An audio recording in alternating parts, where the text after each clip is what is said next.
الفاتحة إلى حضرة النبي المصطفى محمد صلى الله عليه وسلم وعلى آله وأصحابه وذريته وفروعه وأصوله وإلى جميع إخوانه من الأنبياء والمرسلين والأولياء والشهداء والصالحين والصحابة والتابعين وتابع التابعين والعلماء العاملين والمصنفين المخلصين وجميع الملائكة المقربين خصوصا الشيخ عبد القادر الجيلاني والغزالي والأولياء التسعة في الجواب والمفسرين والمحققين والمتصوفين والعارفين بالله رب العالمين.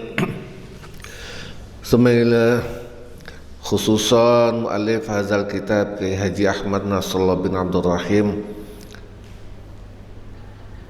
kitab Rawail Bayan fi Tafsir Ayatil Ahkam Syekh Ali As-Sabuni Syawal Bazuhali Sasal Ramadan Al-Buti wa ala alihi wa ashabi wa zuriyati wa fa'in wa sulim wa ghafaru wa rahimahumullahu ta'ala.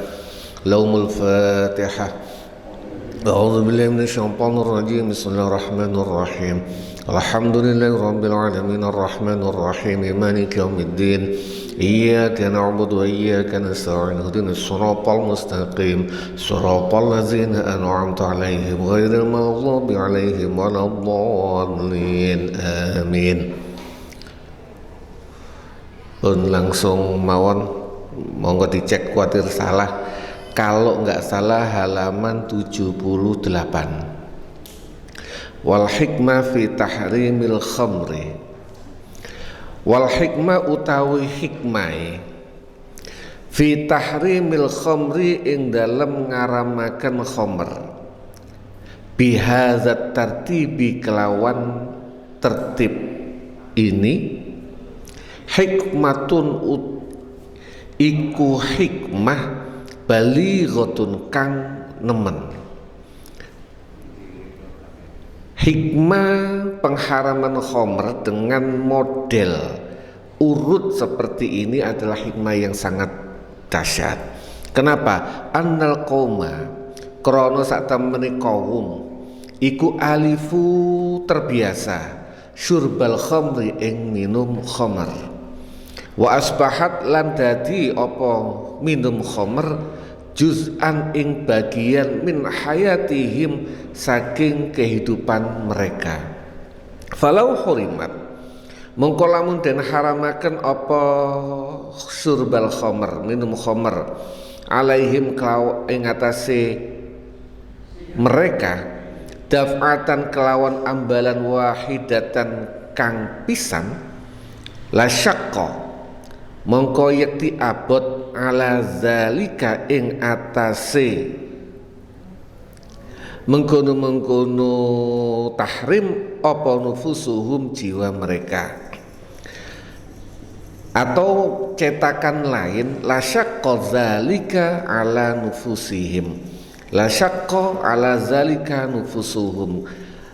Secara makna sami, cuma bahasai kalau saya pernah berbincang dengan Gus Wahyudin, Kiai Ahmad Wahyudin, bukan masalah maknanya tetapi bahasa Arab itu mempunyai dzauq, rasa yang tinggi, maka yang terserah monggo. Warubama dan bisa jadi ini kurang lam yastajibu lizalikan nahyi. Lam yastajibu lizalikan nahyi. Dulu kalau dicetakan yastajibu zalikan nahyi. Wa rubbama lan mungkin bisa jadi lam yastajibu orang nyembadani sapa wong akeh sapa para sahabat lizalikan nahyi maring mengkono-mengkono larangan. Jadi orang Arab waktu itu sudah terbiasa minum khamr. Jika diharamkan langsung ojo minum khamr, maka itu sangat-sangat berat. Kama taqulu kaya oleh dawuh sapa as-sayyidatu Aisyah, Siti Aisyah. Jadi ini banyak orang menganggap ini hanya sekedar intermezzo. Siti opo si kiai-kiai itu kalau mengucapkan nama istri-istri Nabi, bahkan nama wanita-wanita itu selalu menambahi siti. Siti itu dari kalimat as-sayyidati. Orang Arab sekarang pun kalau manggil itu siti. Jadi cara bacanya kalau laki-laki itu ya sayyidi dibaca sidi. Kalau perempuan siti. Jadi sebenarnya siti itu dari bahasa Arab. Cuma orang-orang sekarang kok koyoke isin gawe jeneng siti. Jadi sayyidah ini emang benar. Orang Arab yang mempunyai dzauq, yang mempunyai etika tinggi, nyebut Siti Aisyah langsung gak wani. Kama taqulu Aisyah. Apakah boleh? Boleh. Tapi gak etis. Maka di sini juga pengarang kitab menggunakan as-sayyidatu Aisyah. Siti Aisyah koyok dene dawuh sapa Siti Aisyah radhiyallahu anha. Awwalu manuzila utawi kawitane ayat kang turun minal Qur'ani saking Al-Qur'an iku surat minal mufassali saking surat-surat kang pendek. Al-mufassal niku napa? Sekelas mufassal itu huwa suwarul Qur'an al-qasirati allati kathura al-faslu bainaha bil bismillah. Kenapa disebut mufassal? Mufassal itu surat-surat pendek yang banyak pisahnya. Fasal itu pisah. Surat-surat pendek yang banyak dipisah dengan bismillah. Jadi dari awal pada dasarnya tiap antar surat itu sudah memang dipisah dengan bismillah, makanya disebut mufassal. Dan juga disebut juga al-muhkam. Kenapa? Liqillatil mansukhi fihi, karena hampir tidak ada ayat yang dinasakh. Awal-awal Al-Quran turun pada era Nabi adalah surat-surat akhir, mulai juz 28 surat Qaf sampai akhir. Jadi yang turun pertama itu justru yang 28 ke akhir. Kenapa? Fiha iku ono ing dalam suratun minal mufassal zikrul jannati wan nari, utawi nutur menyebutkan tentang surga dan neraka. Ayat pertama memperbanyak masalah surga dan neraka. Mungkin logika ini bahasa, kenapa sih langsung disebutkan surga dan neraka? Orang itu awal-awal kenal Islam itu banyak yang tidak mengenal Allah dulu, kenal produknya dulu, bahasa kasarannya, kenal efek. Orang dagang sing dipikir itu bukan jualane, aku iso untung apa rugi, aku melakukan ini, iki dipenjara atau tidak. Itu pertama, durung mikir nanti mencintai Allah, mencintai Rasulnya, itu belum. Tapi efeknya dulu. Sama, para sahabat juga pertama ditunjukkan iki neraka, iki surga. Sampean berbuat apik oleh surga, sampean berbuat elek oleh neraka. Gambaran di surga koyo ngene, gambaran neraka koyo ngene. Terserah sampean milih. Begitu mereka akhirnya terpisah. Mulai takut dengan neraka, suka dengan surga. Akhirnya suka dengan yang membawa. Jadi karena mencintai surga, senang dengan surga, sing nyampe no, akhirnya juga suka dengan cinta terhadap Allah, cinta terhadap Rasulnya. Awal manusia tidak usah heran kok ono wong pengajian nopo kula kok dereng wedi kalian Gusti Allah, cek wedi ambek neraka. Gak usah heran. Dari awal pun memang begitu. Semua ini manusiawi, prosesnya begitu. Zikrul jannati wan nari. Hatta iza saba, sampean rubah. Kalau di sini taba, agak nyambung. Hatta iza saba, tetkalane kumpul opo annasu menungso idal islami maring Islam. Kalau taba itu kan tobat, atau makna lain kembali. Saba, satu titik aja maknanya jauh, itu bahasa Arab. Ta sama sa. Idza sabatat kalane kumpul opo annasu menungso ilal islami maring Islam, nuzila mongko turun opo al halalu halal wal haramu lan haram. Begitu mulai manusia banyak yang kumpul, baru turunlah halal dan haram. Walau nuzilalan namun dan turunakan opo awwaluma nuzila, kawitane kang den turunaken la tasrabul khamra, ojo minum khamr. Laqalu maka mereka berkata la nad'ul khamrata abadan, la nad'u orang ninggal sapa kita al khamrata in khamr abadan, selamanya.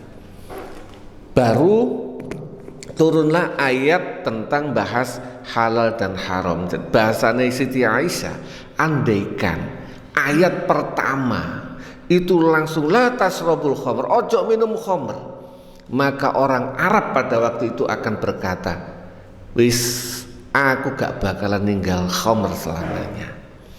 Ini metode juga dalam menarik massa. Sama, Islam itu metodenya surga neraka, nggak bahas masalah peraturan.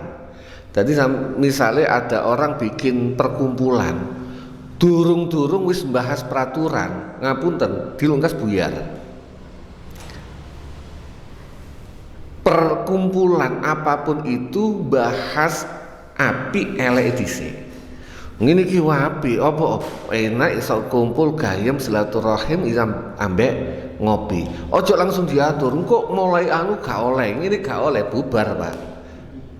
Perkumpulan apapun itu jangan bahas peraturan dulu, tapi bahas manfaat dan madharate. Sama metode yang digunakan ini hikmah dari bagaimana Allah mensyariatkan khamr ini. Satu paragraf lagi, Ustaz, atau sudah pindah topik? Boleh. Ini karena berkenaan dengan sebentar lagi kegiatan kurban. Kurban, barangkali bisa diterangkan sekilas, nanti bisa berkembang sesuai dengan pertanyaan tentang kurban, terutama tata cara tasarruf daging kurban, tata cara pengelolaan daging kurban, dan hal-hal yang meliputi sana. Oke, saya itu mengikuti permintaan Sohibul sing duwe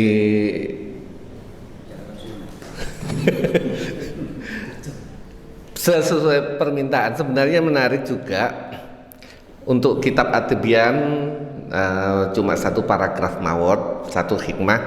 Ini kita bahas karena mau Idul Adha. Idul Adha diantaranya adalah sunnahnya menyembelih kurban.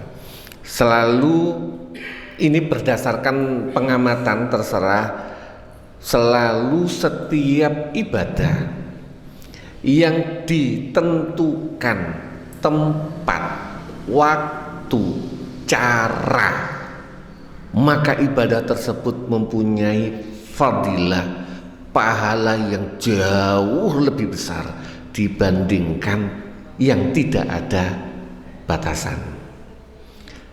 Umroh tempatnya ditentukan, kudu ten Mekah, tapi waktunya tidak ditentukan, caranya ada yang sebagian beda dengan haji, maka jangan bandingkan fadilahnya umroh kalian haji, jauh. Begitu juga dengan kurban. Kurban itu ditentukan waktu, ditentukan cara, maka jangan bandingkan, ojo banding-bandingke fadilah ganjarane kurban sama sedekah daging, jauh. Sedekah sampean mungkin pernah saya sampaikan, sedekah kalau sampean kambing disembelih pas habis kurban, habis Idul Adha, tanpa mengikuti tata cara kurban, apakah dapat pahala? Dapat, tapi dapat pahala sedekah. Karena pahala sedekah dihitungnya per kilogram daging. Sampean oleh ganjarane dagingi yang tidak bisa dikonsumsi tidak dapat pahala. Itu kalau tidak mengikuti tata cara kurban. Tetapi jika panjenengan mengikuti tata cara kurban, maka bahkan yang tidak dikonsumsi, yang tidak bermanfaat pun itu diparingi ganjaran. Dalam hadisnya itu bahkan setiap sehelai bulu fikul sya'ratin sedekah kalau nggak salah, atau khair, dihitung pahalanya itu tiap helai bulu, mboten daging, bukan nulangi, bulune dihitung. Makanya Rasulullah dalam hadis memberikan isyarat, nek wis mulai Dzulhijjah sampean wis tuku kambing, ojo diutik-utik bulune. Wajah anu diutik-utik, gak boleh. Bukan gak boleh, eman rek sak kepel ini sudah jauh sekali bedanya fadilah ganjarane yang diutik-utik bulu dan tidaknya. Karena tiap helai, boten bahas tiap kilogram. Makanya perlu hati-hati sekali dalam ojo sampai yang kita sembelih ini cuma jadi daging sedekah. Eman banget, eman, karena ada tata caranya. Makanya di bahasanya Ustadz Zain, ayo buat ngiling-ngiling. Insya Allah panjenengan semua sudah tahu kurang lebih itu hukumnya. Banyak yang berpendapat hukumnya adalah sunnah muakkadah, banyak juga yang berpendapat hukumnya wajib. Kenapa tadi bahasa Ustadz Zain fasholli li rabbika wanhar itu lan nyembelih lan idul lan kurbano, dan itu perintahnya, teksnya itu perintah, dan perintah menunjukkan wajib. Maka menyembelih kurban itu hukumnya wajib, mentok-mentok sunnah muakkadah. Banyak hadis yang justru ojo sampai ini, misalnya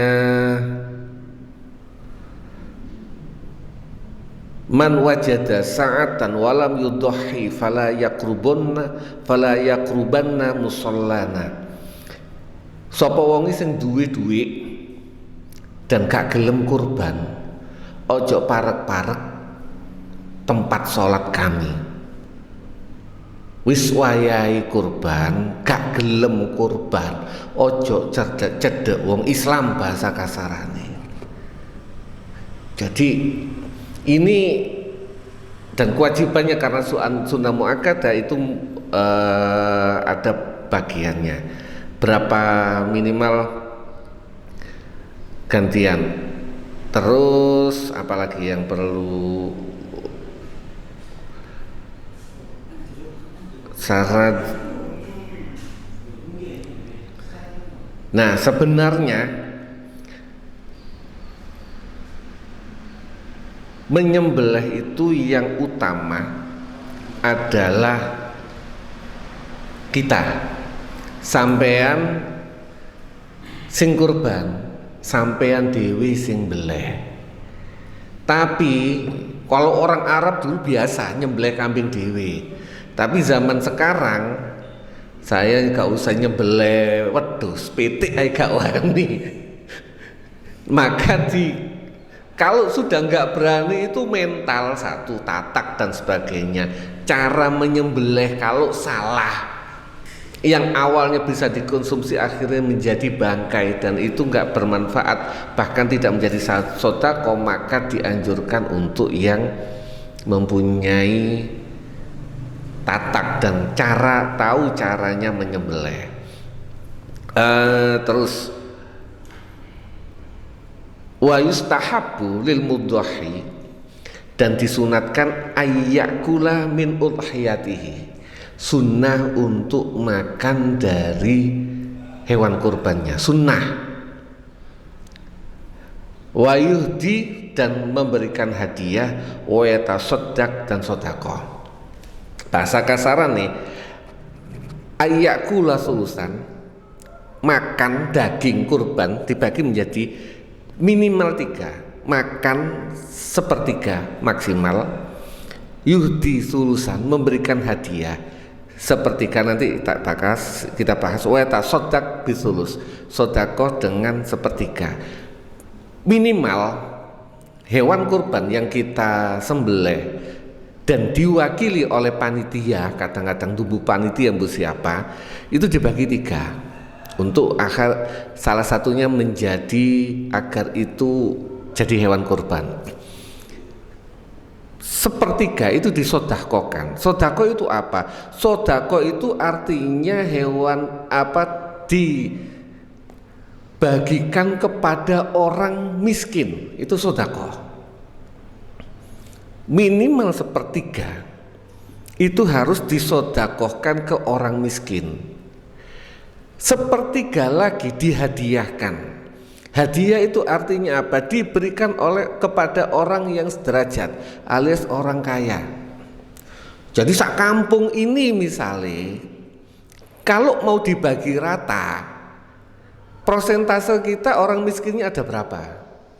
Kalau kurang dari sepertiga, terutama ngapunten, kalau di kampung insya Allah melebihi lah. Tapi kalau di perumahan yang perlu saya perhatikan itu adalah di perumahan. Rata-rata perumahan itu kan orang kaya. Jika tidak keluar dari perumahan sama sekali, entek dipakai di perumahan, khawatirnya tidak masuk kurban. Karena minimal sepertiga harus diberikan kepada orang miskin. Nah, orang miskin ini mempunyai bahasanya fikih Syafi'i, hurriyatut tamalluk, bebas, hurriyatut tasarruf, bebas mentasarrufkan, boleh dimakan, boleh dijual. Sedangkan yang kedua dihadiahkan, itu dihadiahkan boleh kepada orang yang cukup, yang kaya. Orang yang kaya itu hanya boleh makan, tidak boleh menjual. Nanti hubungannya nanti sama lulang, sama kulit. Orang yang kaya itu namanya hadiah, itu tidak boleh dijual, tapi boleh dimakan. Yang terakhir adalah sodaat untuk dimakan sendiri. Maksimal kalau bisa ya sepertiga dimakan sendiri boleh. Nah, hubungannya biasanya agak rancu dalam urusan lulang, kulit. Memberikan upah kulit sebagai upah terhadap jagal itu enggak boleh.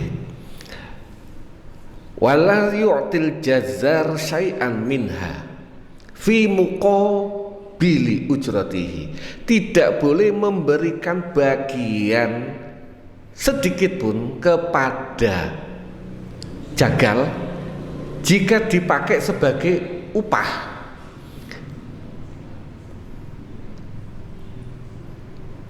Tetapi boleh jika dibagi sebagai hadiah atau sedekah. Jadi mantun dibeli, kalau di sini insya Allah ada jagal khusus. Kalau yang mendatangkan untuk dipakai sebagai upah, mantun dibeli niki lulangi sampan pek dados upah, itu nggak boleh. Jika itu dilaksanakan, kuatirnya kita nggak kuatirnya itu merusak pahala kurban. Maka yang ideal tiang kurban niku dimintai lagi sekian rupiah untuk biaya untuk gaji jagala. Ini mboten bahas masalah manfaat loh, ini masalah ibadah, masalah proses agar bisa maksimal. Nah, manfaat itu sedekah dibagi rata nggak ada masalah, tapi ini masalah agar korban yang kita korbankan itu maksimal pahalanya, maksimal fadilahnya. Nah, bagaimana dengan tulang kulit? Ada yang langsung dibagi dengan tulangnya. Akhirnya banyak orang yang nggak bisa mengolah malah dibuang, sangat membayar. Ngolah kulit niku lah susah toh. Tidak semua orang bisa. Dan untuk dibagi roto aman buat sing korban, sing panitia aman, tapi gak aman buat yang kebagian, gak iso ngolah akhirnya dibuang mubazir. Bagaimana solusinya? Solusinya tadi dibahas, yang mempunyai kebebasan untuk menjual itu adalah yang miskin. Maka ketika ada lulang, diberikanlah terutama kepada panitia yang miskin di bawah standar agar dia bisa menjual. Mari ngono tibake ditukokno bumbu, ditukokno kresek, monggo. Banyak yang ada yang khawatir gak wani masak-masak. Mari ada dulu pernah di kampung saya atau di kampung sebelah gak wani masak. Mari nyembelih gak wani masak. Kuatir gak oleh. Salah.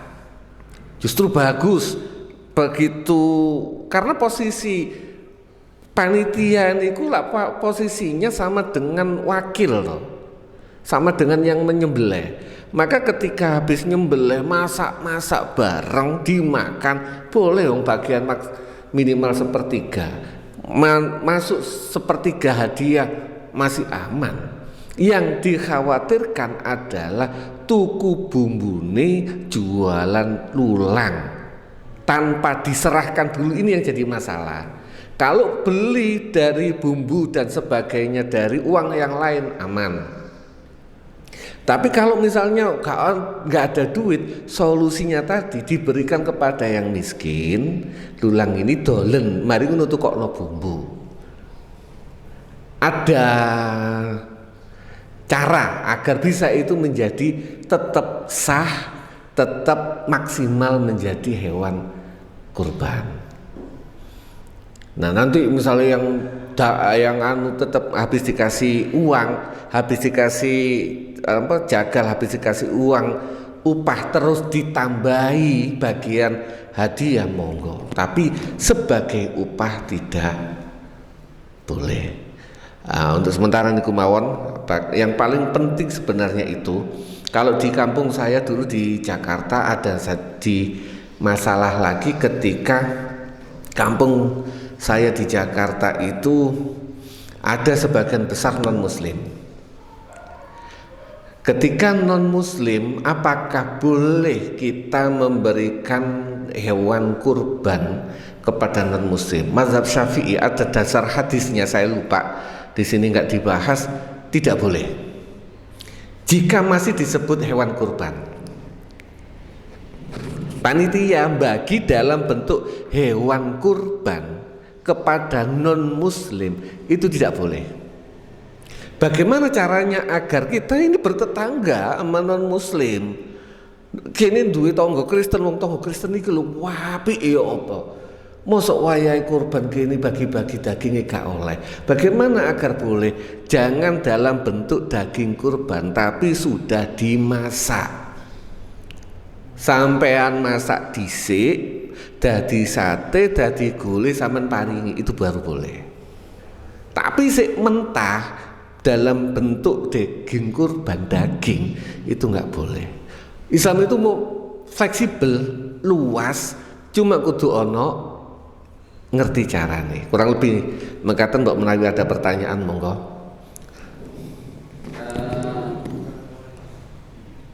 Berkenaan dengan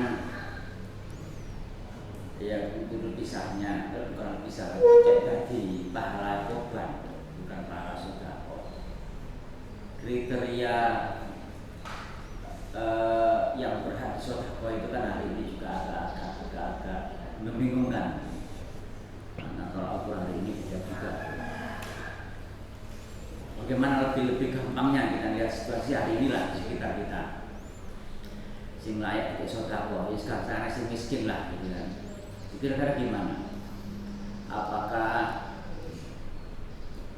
hitungan kakak sing turun dioma ataukah itulah banyak hari ini kan lanjut ya untuk menilai. Kalau di kampung, saya ngomong di kampung, insya Allah aman lah. Karena batasan, lagi-lagi batasan miskin benar. Miskin zaman saya waktu kecil, itu orang benar-benar gak punya penghasilan, benar-benar miskin. Sekarang orang punya sepeda motor itu miskin. Karena berdasarkan standar hukum,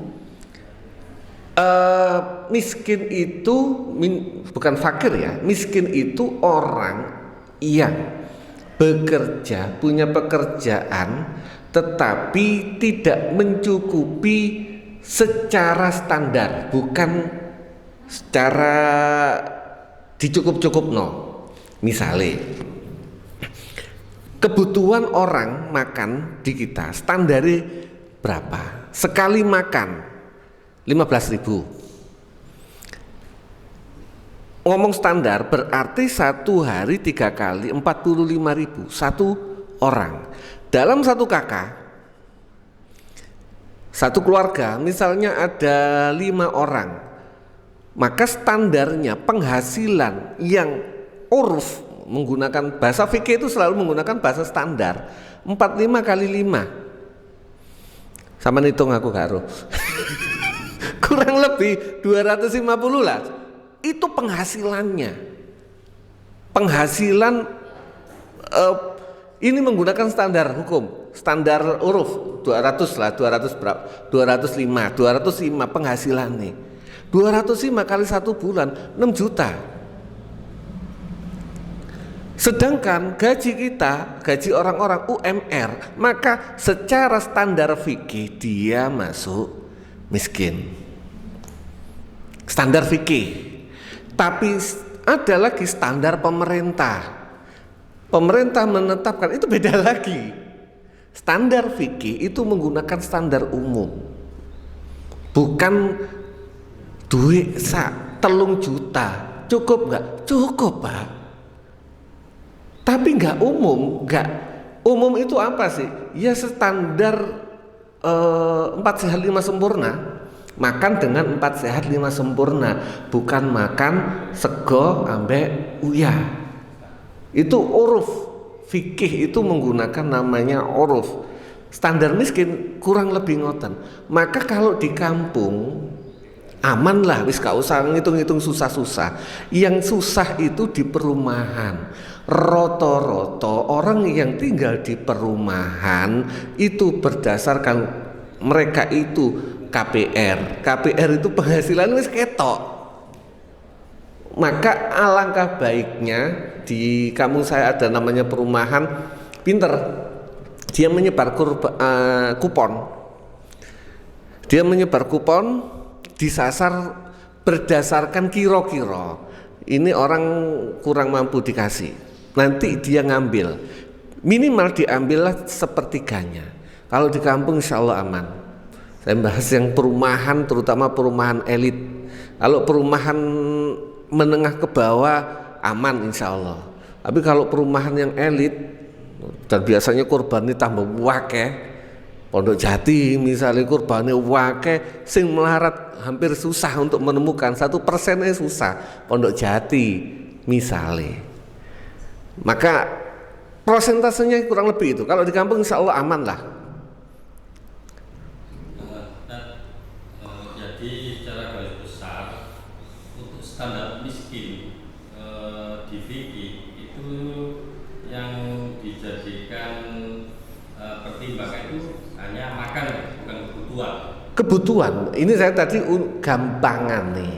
Kebutuhan, jadi standar fikih itu kan miskin itu kisah, pakaian, sandang, pangan, papan. Standar umum. Berarti tambah banyak ya. Tambah banyak lagi orang ngapunten misalnya duwe mobil tapi gak duwe omah, bisa jadi masuk miskin. Iya kan, mobilnya nyicil barang ya.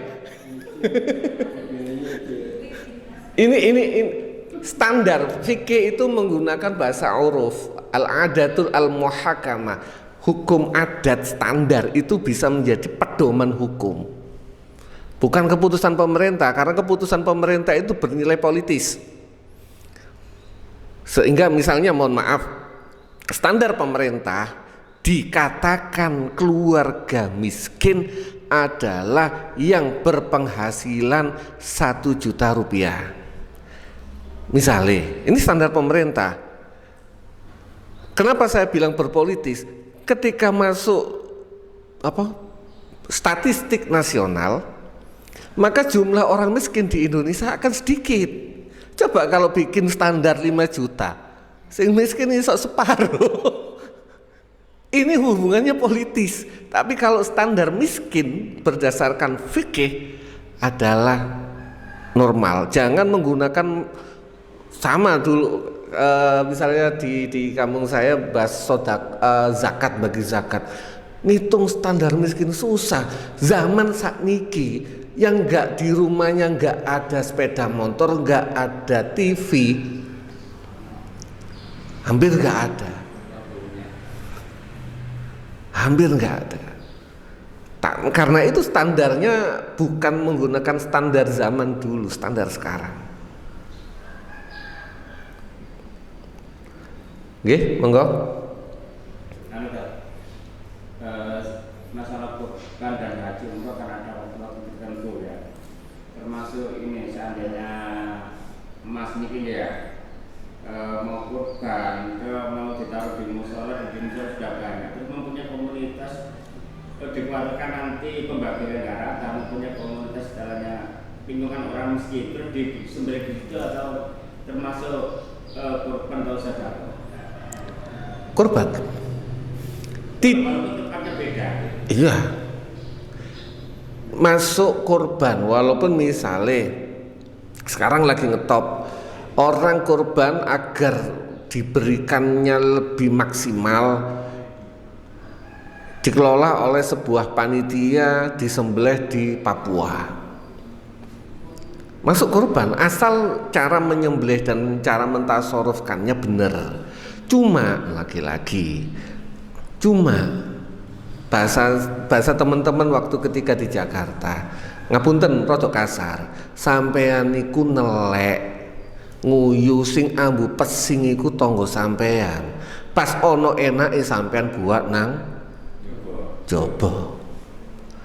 Pesingi uyu sampean, keluke mobil sampean, iku sing ngrasakno tangga-tangga.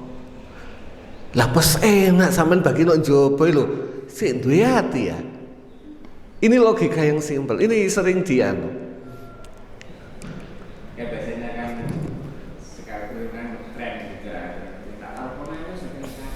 Nah, beda lagi kalau sudah berlebih sampai mohon maaf, dan perlu diingat kurban itu tidak hanya 1 hari loh, 4 hari. 4 hari boleh. Misalnya korban pas kena hari Jumat, sembelihnya Minggu, biar semua boleh. 4 hari kurban itu agak longgar sebenarnya. Kenapa sih? Makanya ada ayyamut tasyrik. Ayyamut tasyrik itu hari dendeng. Maksudnya apa? Iya, makna aslinya dendeng. Zaman ini Arab loh. Arab itu zaman Nabi kalau orang korban berlebih, saking berlebihnya orang miskin pun gak sempat makan hari itu, saking akeh daging sampai didendeng, sehingga mereka itu orang miskin sekarang gak perlu dendeng, masukin kulkas, freezer, aman. Tapi intinya orang miskin pun bisa tercukupi kebutuhan gizinya itu sampai berhari-hari bahkan berbulan-bulan. Nah kita enggak, rata-rata standar kita makan daging itu paling rendah di ASEAN kalau nggak salah. Standar makan kita per tahun kita itu nggak ada sekilo per kapita makan daging. Maka sebenarnya persentase miskin itu akan semakin besar kalau menggunakan persentase hukum al-'adatul muhakamah. Jadi kalau bisa memang jadi hukum kita membagi sama tetangga, dikelola sama panitia itu mempunyai faedah lebih banyak dibandingkan jika kita ke tempat lain. Ada faedah solidaritas dan sebagainya. Wayahe ngapunten, wayahe matek ae tanggane sing direpoti, wayahe sedekah dibuat nang jaba. Lha ngoten. Ini simpel mawon, tapi inilah kehidupan. Kemudian itu dari uraian tadi, mungkin ya saya lagi di daerah sini lah. Artinya yang perlu kita hati-hati di sini justru di yang berkorban, yang harus kita hati-hati benar, jangan sampai dia ngambil. Artinya yang dia bawa itu melebihi dari sepertiga. Iya. Karena kalau standar tadi, di sini dia kepanitiaan. Intinya di sini nggak ada kepanitiaan, siapapun yang mau bantu monggo. Di situ kemudian memang yang mau datang kita kasih lebih. Toh dia juga berhak untuk mendapatkan itu hadiah. Bisa jadi mereka miskin gitu loh. Iya. Sebab di antara yang datang 90% itu sambat. Nah, iya. Di antara yang datang 90% itu mesti sambat. Ngomong karena korban itu terus sambat. Iya, gak makan daging juga. Hanya jadi akan lebih aman dan sangat-sangat aman ketika yang datang lebih banyak, gak ngerepoti baginya juga. Mereka akan dapat itu. Dan di situ kan apakah ada batasan? Apakah harus ada unsur pemerataan atau apa gitu kan? Karena bisa jadi kalau kita melihat nggak cuma di sini, juga di daerah lain saja itu Sarjo, ada di rumah itu terdiri dari 1, 2, 3 kakak yang masing-masing itu kemudian memanage keuangannya masing-masing. Nggak ada di situ artinya gitu. Walaupun satu atap. Ya seperti kos-kosan lah gitu ya, kos-kosan memang bersaudara gitu. Akhirnya kan kalau kita masuk unsur ke pemerataan, jadi satu rumah dapat sama-sama 2-3 kilo akan beda gitu. Itu gimana? Itu kan sebenarnya berdasarkan sebenarnya benar.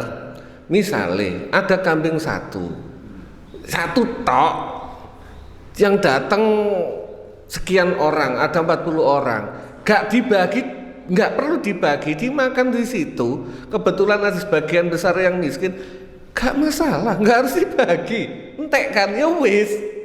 Tapi misalnya pembagiannya itu memanagenya, kalau di kampung saya itu dikasihnya per kakak, bukan per wuwung. Di kampung saya dikasihnya per kakak. Cuma agar lebih gak ngiren, walaupun kadang-kadang akhirnya menyulitkan yang bagi, yang jika satu wuwung itu ada lebih dari 1 kakak dibedakan. Misalnya kalau 1 kakak 1 wuwung dapatnya 1,5 kilo, maka yang 1 kakak 2 wuwung per kakaknya dapat 4 on atau 3 on, sehingga tetap toh walaupun mereka masaknya sendiri-sendiri tapi kan pasti kecipratan lah sedikit-sedikit, dia tetap dapat sisa beda dengan yang per wuwung, tetapi juga enggak cuma bagi ini susah. Enak per kakak kalau logika saya bagi per kakak, cuma akhirnya kadang-kadang namanya di kampung menyenangkan, membuat ridho semua orang itu ya susah. Yaitu memanage, mungkin yang tahu dengan kondisi lingkungannya aja yang Kalau di kampung saya per kakak cuma yang 1 kakak ada loh, 1 kakak itu 1 wuwung isinya 5 kakak itu ada. Dan semuanya dikasih, cuma takarannya tadi yang agak beda. Artinya dari segi uruf, keumuman, standar kemiskinan, supaya bisa dipastikan yang mereka 1 rumah 3 kakak itu miskin. Iya, benar, hampir pasti, benar. Rumah aja belum punya gitu. Oke, monggo yang lain.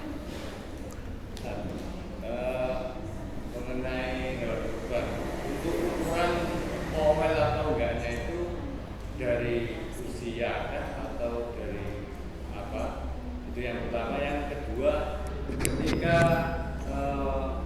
melaksanakan kurban tapi di hewan kurbannya sendiri tidak termasuk poel, apakah kalau sudah termasuk itu sudah terlanjur itu sama?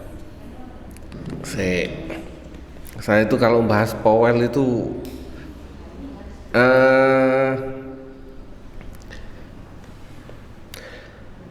poel itu kalau nggak salah berdasarkan fikih itu umur. Ukuran paling gampang kalau sih umur. Kalau bukan ukuran, kalau di sini akhirnya berkembang dengan ukuran badan. Kalau di Arab itu berdasarkan umur. Masalah kambing di Arab, ngomong kambing yo, umur 2 tahun itu cili, enggak mangan suket. Akhirnya kecil tidak jadi batas umur. Nah, besar dan tidaknya itu berdasarkan uruf di situ, umumnya di situ. Tetapi yang paling mendasar adalah batasan umum.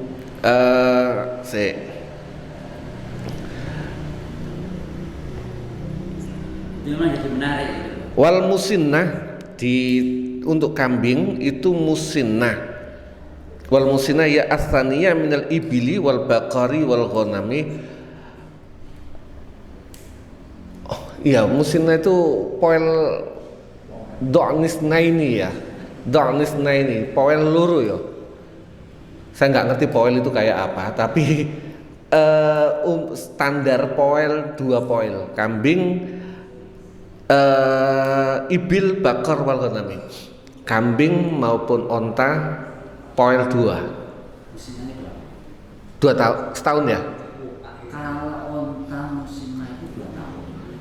Kalau kambing setahun kalau nggak salah. Setahun sudah musinnah. Poel orang pedagang kambing itu tahu batasannya sih. Kalau saya nggak pernah melihara kambing dan nggak pernah jualan kambing, jadi saya nggak tahu batasannya. Makanya itu kadang yang problem gitu lah, ada lucu gitu kan. Kita ngambil standar poel, gitu ya. Ada yang dorong upah, dorong poel, tapi luwih gede, luwih api. Nah, sementara sing wis mari upah kebetulan rada murah. Nah, yo awak elek gitu loh ya. Enggak terlalu gede, masih jauh tidak bisa seperti itu. Nah, ini kan sekali lagi ukuran itu kan menurut saya karena itu ukuran ijtihad ya, atasan tahun itu. Kalau Nabi kasih batasan ya paling bagus ya.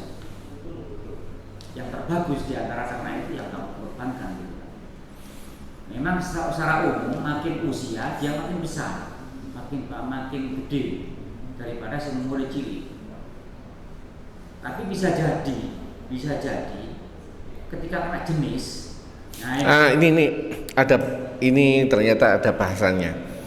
Wastaniyah musinah itu apa? Hadisnya jelas.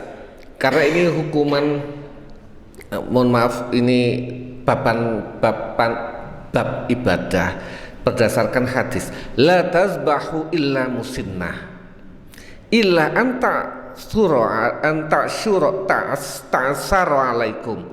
Jangan menyembelih kecuali sudah musinnah, kecuali jika susah menemukan musinnah. Musinnah itu apa? Wasannya minal ibil matamma lau khamsusin. Unta dianggap musinnah itu setelah umur 5 tahun. Wasunnya minal baqari matamma lau sanatan. Kambing itu sapi itu batasannya 2 tahun. Umurnya berdasarkan ini di atas 2 tahun. Sedangkan kambing mata malausana di atas setahun. Ini berdasarkan umur. Nah, mungkin ya secara logika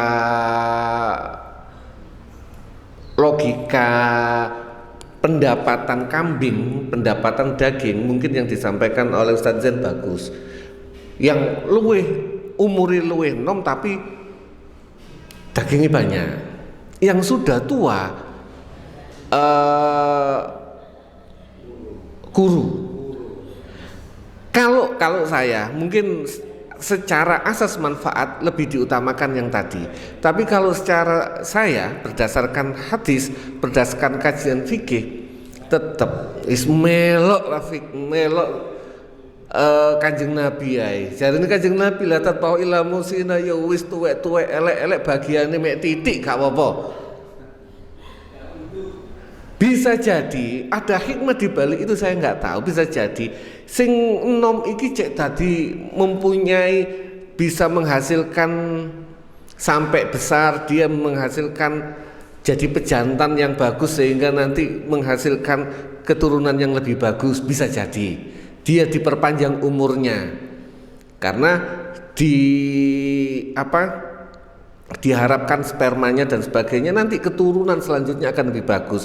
Lah nek iki kambing hewan masih muda, apik dibeleh, sing turunane apik entek, sing ono welek-elek kabeh. Mungkin hikmah di balik itu semua saya nggak paham, tapi kalau menurut saya lebih cocok ayo semelok dawuh Kanjeng Nabi la tasbahu illa musinnah, batasane itu wow. Ya. Wis kadung.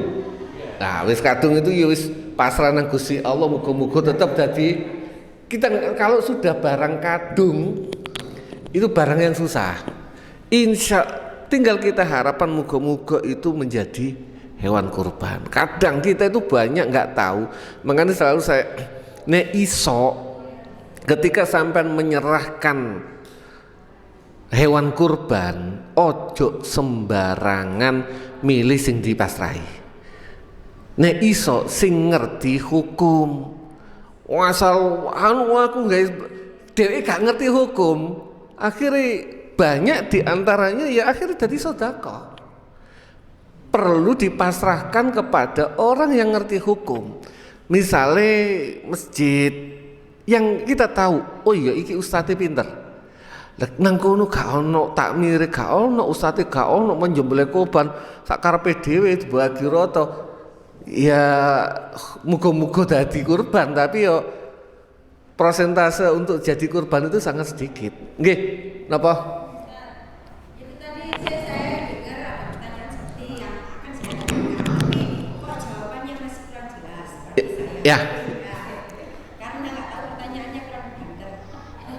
Nah itu gini, kalau misalkan saya korban, saya itu satu rumah ada 5 orang, semua itu jadi panitia. Nah sedangkan panitia itu ada jatah.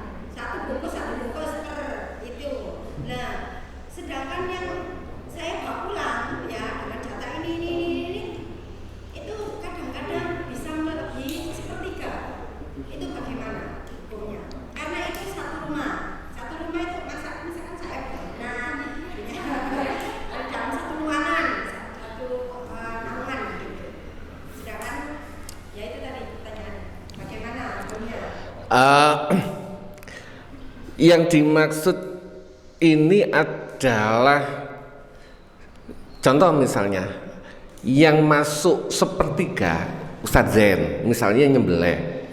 Sepertiga adalah Ustadz Zen, istri dan anaknya. Kok ibu sudah beda lagi? Hanya satu kakak berarti. Iya, sudah beda lagi. Itu misalkan ibu itu dalam tanggung jawab Pak Zen misalkan. Itu kan berarti keluarganya Pak Zen. Itu dalam hukum Islam tanggung jawab yang wajib. Jadi bagiannya yaitu satu keluarga itu sepertiga. Kok satu keluarga akhirnya ada ponakan, ada ngumpul di situ, misalnya kayak di rumah saya ada ponakan, ada ngumpul, ya beda lagi standarnya. Bukan masuk sepertiga. Bukan masuk sepertiga. Kalau misalkan, maaf ini agak saya kejam. Kalau misalkan saya kan punya anak 5 misalkan, sudah besar-besar. Jadi panitia semua. Gitu loh. Maksudnya kejatuh semua jadi panitia. Ya saya bawa pulang. Lebih dari sepertiga. Bagaimana Kalau itu terjadi, pingin amannya, bagiannya dihitung sepertiga, walaupun sudah sampean dibagi lebih dari sepertiga. Terus berarti kan sebenarnya kita aja tinggal kita kasihkan lebih dari sepertiga kepada orang miskin. Oh yang berarti saya hanya menyisakan sepertiga saja. Iya. Yang lainnya saya tetap kasihkan ke orang lain. Betul. Pada posisinya panitia itu seperti kita. Panitia membagikan ke kita, sebenarnya panitia itu kan wakil. Anggaplah terserah namanya panitia atau apa, itu kan wakil kita. Ketika kita disuruh bawa lebih dari sepertiga, ya kita yang ngasihkan ke orang lain. Jadi tetap hukumnya nggak boleh lebih dari sepertiga. Nggak boleh lebih dari betul. Mungkin untuk memperjelasnya, itu sepertiga dari hewan kurban yang kita sembelih ya? Iya. Bukan dari keseluruhan hewan kurban yang ada. Bukan. Nanti kemungkinan besar meskipun dapat lebih dari sepertiga itu dari hewan kurban yang lainnya, berarti kan nggak apa-apa juga. Biasanya gini, kalau panitia yang agak ngerti itu karena dicampur maka lebih hati-hatinya jangan mengambil lebih dari sepertiga. Contoh misalnya kambing itu diprosentase kok. Biasanya kambing kan orang tahu lah, kambing itu isinya 22 kilo misalnya. Maka kita tidak boleh mengambil lebih dari 7 kilo. Tidak boleh mengambil lebih dari 7 kilo. Biasanya panitia itu ngasihnya cuma 3 kilo atau 4 kilo. Standar orang yang lain dikasih sekilo. Panitia ngasih yang korban itu dilebihi 2 atau 3. Enggak, rata-rata panitia dimanapun itu enggak akan pernah melebihi sepertiga. Hah? Lah iya sing korban oleh pitung wis diewangi, wis gak lapo. Masalah juga muncul kadang-kadang ya era sekarang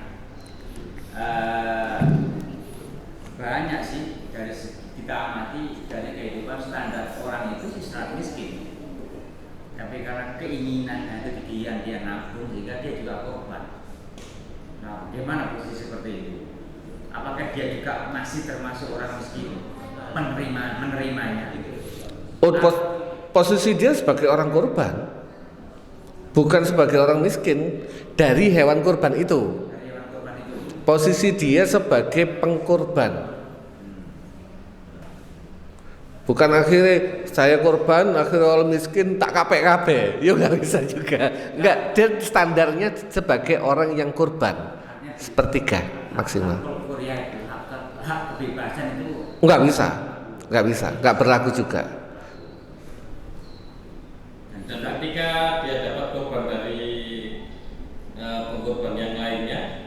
Dia termasuk masih miskin ya. Oh iya, beda lagi. Itu kalau dipisah persoalannya jadi satu. Karena dicampur itu yang susah. Campur ya susah ya kan. Akhirnya carilah yang tidak ikut korban. Oleh itu masih Joko. Enggak, ini sajian tadi bahas masalah mensiasati lulang, khurriyatut tasarruf. Orang itu miskin tapi melok korban. Lulangi, jangan dikasihkan dia, kasihkan yang miskin lagi lain untuk dijual jadi Nanter diukir. Karena kalau kita selat urf ya 80% orang yang korban di sini ya sebenarnya masih kategori mereka orang-orang miskin gitu kan.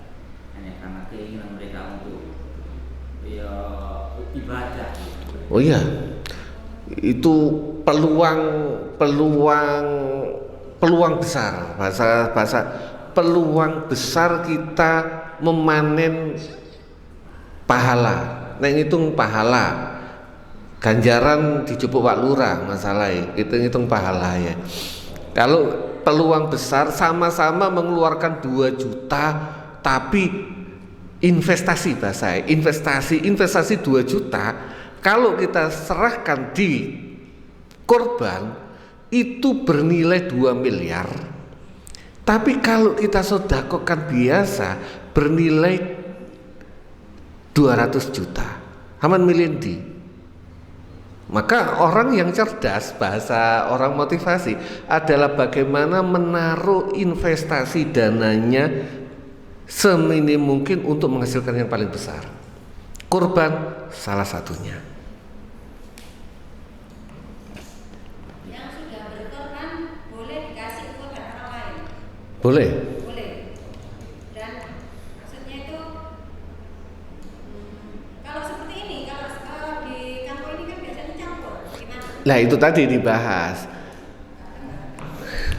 Ini dibahas ya, dibahas bahwasanya Cakson korban di sini, Sajen korban di sini. Sebenarnya kalau mau dipisah, bagiannya Cakson sepertiga, nanti Ustadz yang dapat dari yang lain boleh. Tapi karena dicampur, lebih hati-hati, ya udah maksimal ngambil sepertiga. Walaupun bisa jadi boleh karena saya cuma kambing nanti dapat sapi ya lebih nggak apa-apa. Tapi ini untuk mengantisipasi, hati-hati agar tidak kecampur. Kecuali beda ya, misalnya kambing. Bagian kambing itu kan jelas. Saya korbannya kambing, dapat maksimal sepertiga, terus dapat sapi lebih lagi dari sepertiga, beda. Nggak masalah, nggak kecampur, kan beda antara kambing dengan sapi. Tapi kalau semuanya sapi lebih hati-hati, ya udah maksimal sepertiga. Kambing sama ikan sepertiga ya, Lah iya. Makanya biasanya dulu orang itu ngambil sampel itu, tapi sampel kan nggak lebih dari 1/5. Ya sampel kan kambing kan punya sampel papat.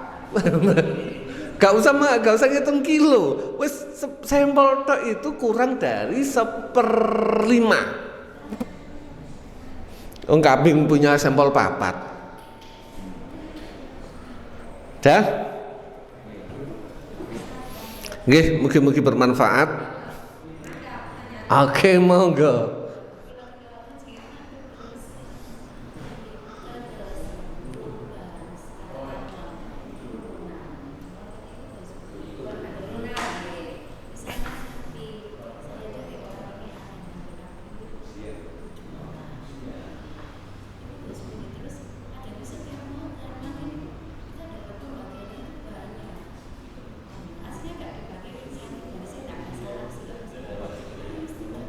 Oh, sunnah,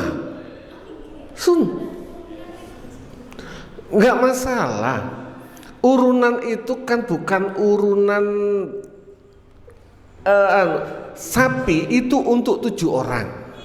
Dah, Sapi untuk 7 orang. Untuk beli satu sapi abot, akhirnya beli sapi urunan untuk beli sapi.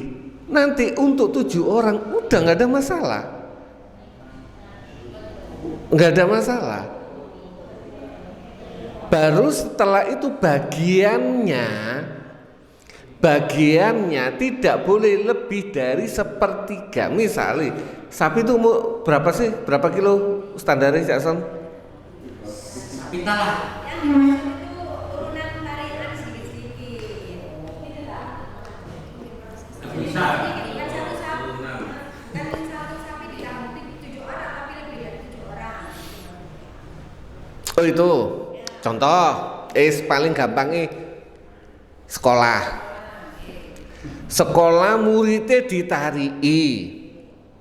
muridnya ditarii sing kurban gawe gurune, iya kan? Itu adalah terjadi. Muridnya ayo urunan nanti kurban atas nama gurunya.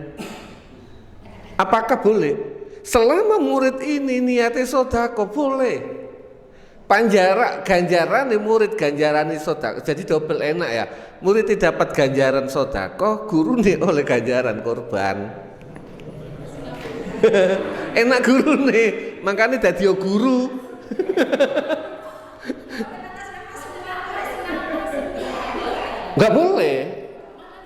Nggak boleh.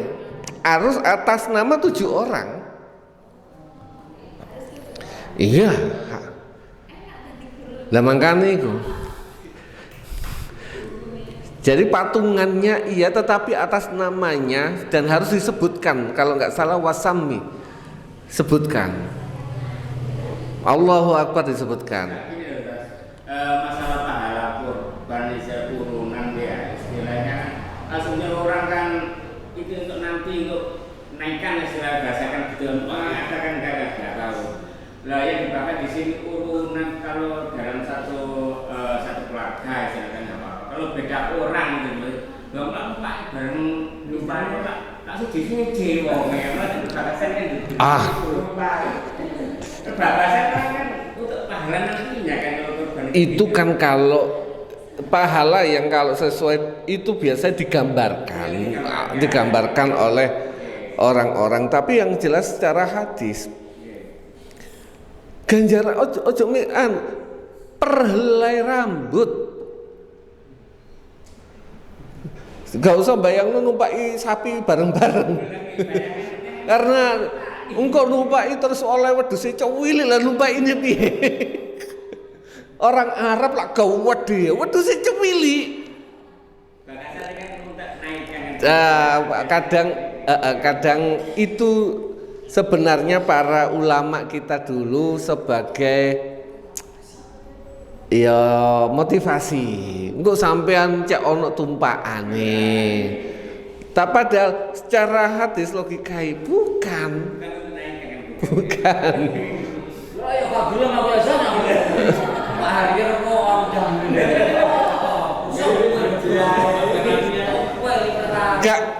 nggak bisa membayangkan ternyata fasilitas di sana itu jauh dari nang surga numpak wedhus lho cek sorone lah. Lah iya lah ini numpak Alphard ngewotot numpak wedhus lho lek ya soro to.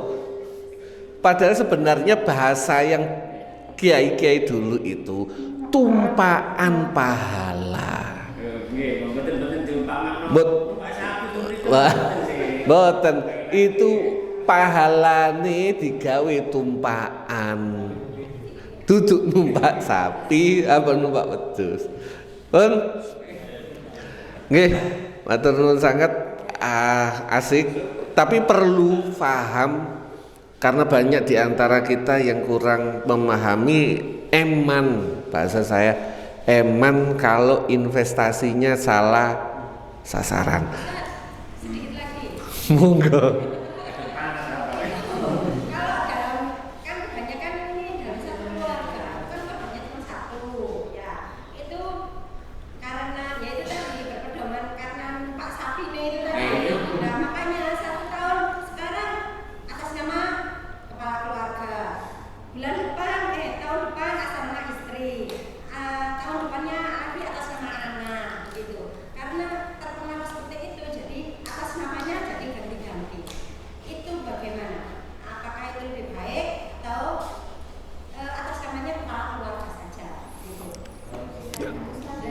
Lebih baik atas nama ganti-ganti.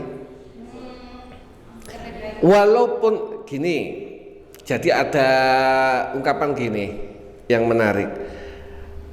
Kalau kita sedekah atas nama kita sendiri, maka yang dapat pahala saya sendiri. Tapi kalau saya sedekah atas nama istri saya dapat sedekah, saya dapat sedekah. Kepala keluarga Ustadz Zen kurban atas nama istrinya dapat, Ustadz Zen dapat. Kalau kita sedekah, malah kalau saya sedekah atas nama saya, maka yang dapat pahala saya sama orang tua saya. Kalau saya sedekah atas nama istri saya, maka yang dapat pahala istri saya sama orang tua saya. Wong tua itu selalu oleh ganjaran atas setiap sedekah yang kita keluarkan. Kalau kita sedekah atas nama anak saya, maka yang dapat pahala saya, istri, anak, orang tua saya. Maka idealnya agar walaupun di dalaman itu 7 cukup 1 nggak apa-apa, tapi kalau kita gilir, insya Allah pahalanya lebih banyak dan nggak ngiri. Engkau sampai yang tok aja jenenge aku gak tahu man. Kalau untuk semua, sebenarnya untuk semua satu keluarga, tiap tahun satu keluarga dan nggak ada jalan lain. Ada nama nggak? Itu Nggak boleh. loh nama. Oh iya, itu Nabi pernah kurban 1 kambing ya. Jadi sebenarnya kita semua itu secara kewajiban wis digugurno mbek Kanjeng Nabi. Nabi sudah pernah kurban atas nama beliau, keluarganya dan umatnya. Wis gugur secara kewajiban. Tetapi secara pribadi agar makanya masuk sunnah muakkadah tadi. Pun,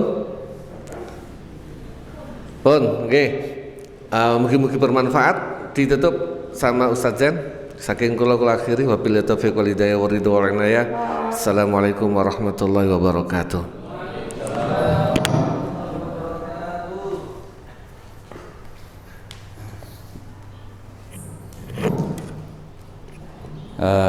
Semoga apa yang kita bahas berkaitan dengan korban bisa kita laksanakan dan tidak ada hal yang sulit ketika kita juga tidak menyulitkan diri ya. Sementing melok korban dan kita tahu fadilahnya.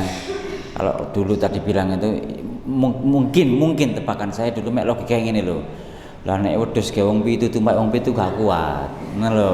Lah nek sapi kan kuat ditumpak wong pitu. Mungkin gitu dulu logikanya. Gampangnya nerang wis gak angel-angel wis ngono lho.